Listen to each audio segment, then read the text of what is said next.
Hi everyone, in this video I'm going to make a review of this Oukitel C31 smartphone. I'll get you to the unboxing, I'll show you how it performs, and at the end I'll share my honest thoughts about a phone. So guys, if you find this video helpful, I'll really appreciate it if you can tap the like button, also subscribe. So let's get into the video. And this other box looks like a pretty standard for any Oukitel phone. Here at the back we have more information about the product, this C31 in particular, but the most important is to see what is inside. And the first thing that I see is the phone, which here at the front has a foil, protective foil with all the specifications, kind of interesting. And this is how it looks at the back. And what I like about it is the fact that it comes with this protective case, which is quite easy to remove. And this is how it looks without the case. Very nice color, by the way. And in terms of ports, here on the side it has the power button, plus and minus to adjust the volume. The cameras are well protected with this bumper over here. It's a bit on the exterior. Here at the back it has the speaker. On the other side there is nothing. Here at the bottom it has the microphone and the USB charging port. And here at the top it has the jack port. Now I'd like to show you how fast is the booting. So once I press the power button, which is over here on the side, and I'm gonna press start, and let's see how fast it loads the Android. Yes, overall it took around 36 seconds, something like this. This is the first overview of the screen. I really like the fact that it takes the most part of the display. There's only this bar over here and just a bit on top. It looks quite clean. Also, the design of the phone is interesting. I would prefer definitely to have the type of screen that I can swipe without having these buttons, but it doesn't obviously disturb me. The screen is a bit laggy. This is probably caused by the fact that this one has only 3 GB of RAM, which I consider not to be enough, and I'm going to make a test right now because I would like to show you how fast it opens, for example, YouTube, and I'm going to press both at the same time. And to fully load it took around 7 seconds, which I consider to be quite a lot. So I'm playing here some royalty-free music. The speaker is located over there at the back, and now using the buttons on the side, which are quite responsive, I can adjust easily the volume, or using this bar over here, and as you can see it moves quite fast.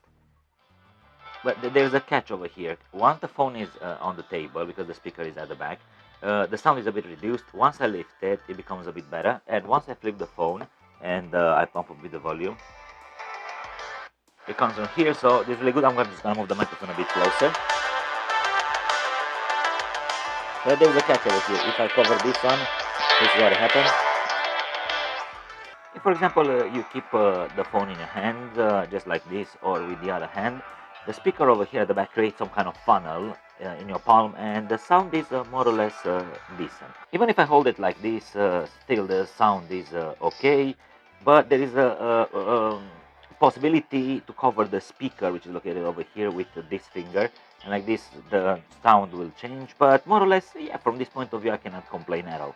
The battery capacity is 5150 milliamperes, which is kind of cool, and I think it's more than enough for this phone. But there is a catch over here related to space, because the storage is only 16 giga, and as you can see, the system took already 7.7, some apps, and already 8.2 giga from the memory are used. So I would definitely recommend to take an external micro SD to add some storage.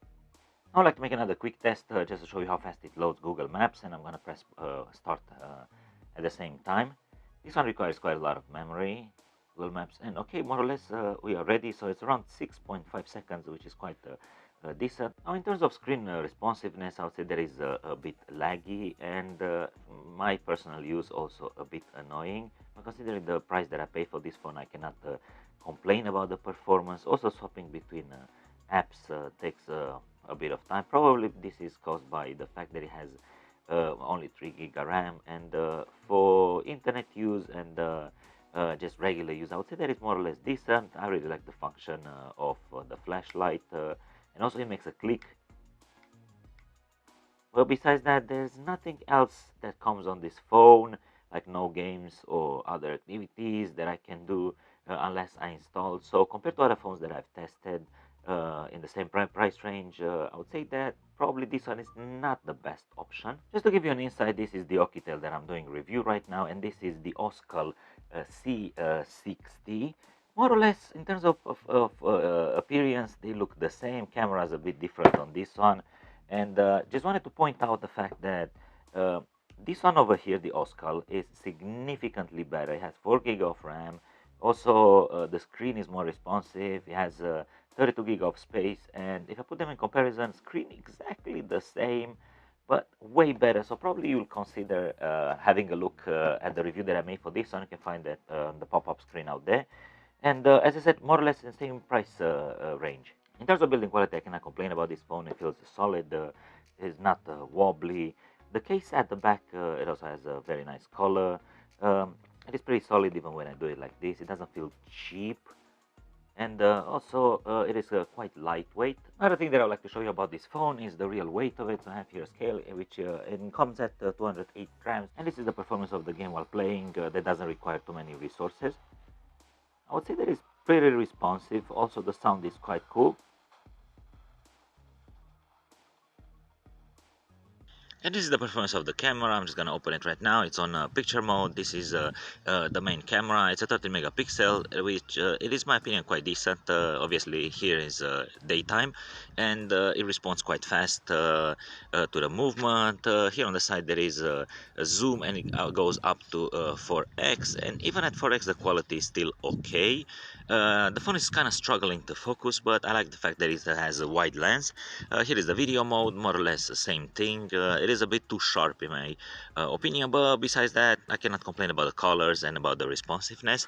On video mode, it goes as well up to 4x, kind of interesting. Here at the top we has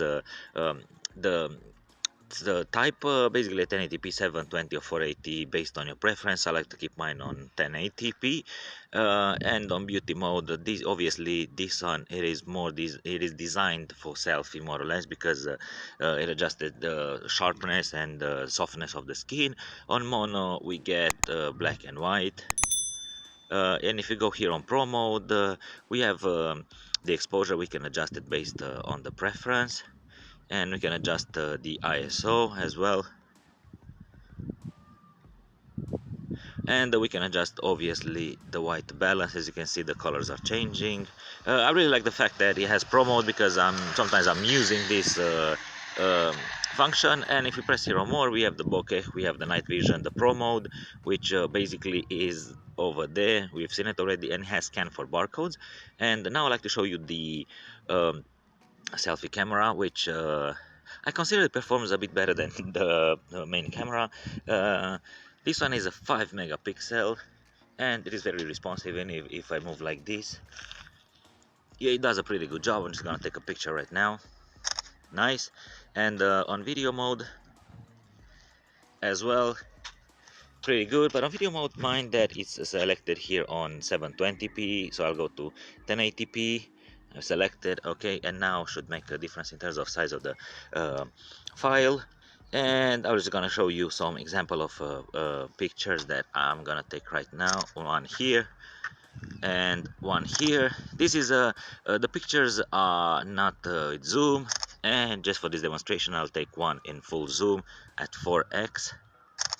And yeah, more or less that's it about camera. I'll show you also how it performs during the evening. And this is the quality of the camera in the evening. Now we're on picture mode. I would say that is more or less decent, and the response rate is okay. Creates this flare, very interesting. Probably the lens is a bit dirty, that's why. I'm just gonna take a picture and I'm gonna show you guys how it looks like. This side goes on video mode. I would say it is more or less the same thing as picture mode, not a big difference. And for example, if I zoom in quite a lot, then the details are not clear at all. It is very noisy, but I really appreciate that it has a 4x zoom. And I'll show you now the selfie camera, how it performs. There's a bit of light over here. So as I said, during daytime, I still think that the selfie camera performs better than the main camera. And this is how it looks on picture mode. Yeah, I'm just gonna take a picture over here with a lot of light. And yeah, more or less that's it about the camera in the evening. I hope this is helpful for you guys. Now in terms of technical part, this phone is equipped with a quad-core processor. It has 3 gig of RAM. In my opinion, these are not enough because the phone doesn't perform very well. 16 gig of storage as well. An additional SD card will be required to get more space. The battery, in fact, it is quite good. It's 5150 milliamperes, which is quite decent. Comes with Android 12 already installed.